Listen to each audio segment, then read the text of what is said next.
투탕카멘 소년 파라오의 저주, 잊혔던 왕의 충격적인 진실. 안녕하세요. 오늘은 고대 이집트 역사상 가장 유명한 파라오이자 그의 무덤이 발견되면서 파라오의 저주라는 전설을 남긴 투탕카멘에 대해 이야기하려 합니다. 그는 어떻게 어린 나이에 왕이 되었고 그의 짧은 삶과 비극적인 죽음 뒤에는 어떤 충격적인 비밀이 숨겨져 있었을까요? 그의 극적인 삶의 전환점과 흥미로운 에피소드, 그리고 그를 둘러싼 논란들을 함께 살펴보겠습니다.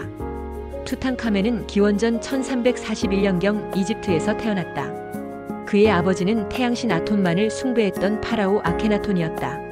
아케나톤은 이집트의 전통적인 종교를 거부하고 단일 신만을 믿는 새로운 종교를 강요했다. 이로 인해 이집트 사회는 큰 혼란에 빠졌다. 투탕카멘은 이러한 혼란 속에서 태어났고 그의 이름은 아톤의 살아있는 이미지라는 뜻의 투탕아톤이었다. 이처럼 그는 태어날 때부터 종교적 갈등의 중심에 있었다. 그의 인생에서 가장 중요한 전환점은 파라오가 된 것이다.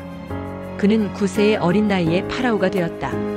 당시 이집트는 아케나톤의 종교 개혁으로 인해 사회가 불안정했고 이웃 나라의 침략을 받고 있었다. 투탕카멘은 자신의 어린 나이를 이용해 사제들의 꼭두각시가 되었다. 그는 자신의 이름을 투탕카멘 아문의 살아있는 이미지로 바꾸고 아몬 신을 숭배하는 옛 종교로 돌아갔다. 그는 종교적 안정을 위해 자신의 이름과 아버지의 유산을 포기했다. 이처럼 그는 꼭두각시 왕에서 국민의 파라오로 변신했다. 그는 파라오가 된 후 잃어버린 신전들을 복구하고 아케나톤 시대에 훼손된 신들의 조각상들을 다시 세웠다. 그는 자신의 통치 기간 동안 이집트의 평화와 안정을 가져왔다.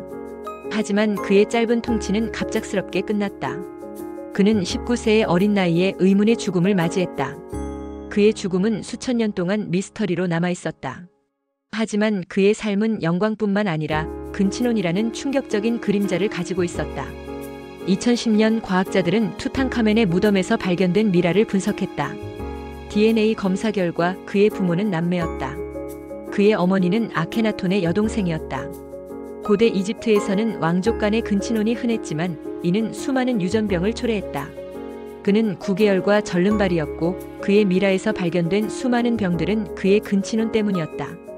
이처럼 그는 왕족의 혈통을 이어받았지만 유전적 결함으로 인해 고통받았다. 또 다른 충격적인 논란은 그의 살해 의혹이다. 그의 미라에 대한 CT 스캔 결과 그의 머리 뒤쪽에서 피와 응고된 혈액이 발견되었다.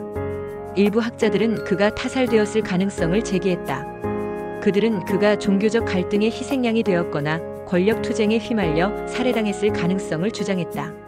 그는 평화를 가져왔지만 동시에 폭력의 희생양이 되었다.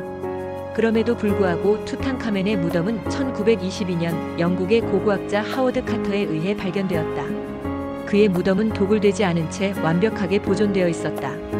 무덤 안에서는 황금 마스크, 보석, 가구 등 수많은 보물들이 발견되었다. 이 발견은 고대 이집트에 대한 인류의 관심을 다시 불러일으켰다. 하지만 무덤을 발굴한 사람들은 모두 의문의 죽음을 맞이했고 파라오의 저주라는 전설이 생겨났다. 그의 미라에 대한 연구는 오늘날까지도 계속되고 있다. 그의 무덤에서 발견된 유물들은 고대 이집트의 삶과 죽음에 대한 귀중한 정보를 제공하고 있다. 그의 미라는 과학과 역사를 연결하는 중요한 증거가 되었다. 투탕카멘의 짧고 비극적인 삶은 왕위와 죽음, 영광과 고통이 공존하는 복합적인 드라마였다.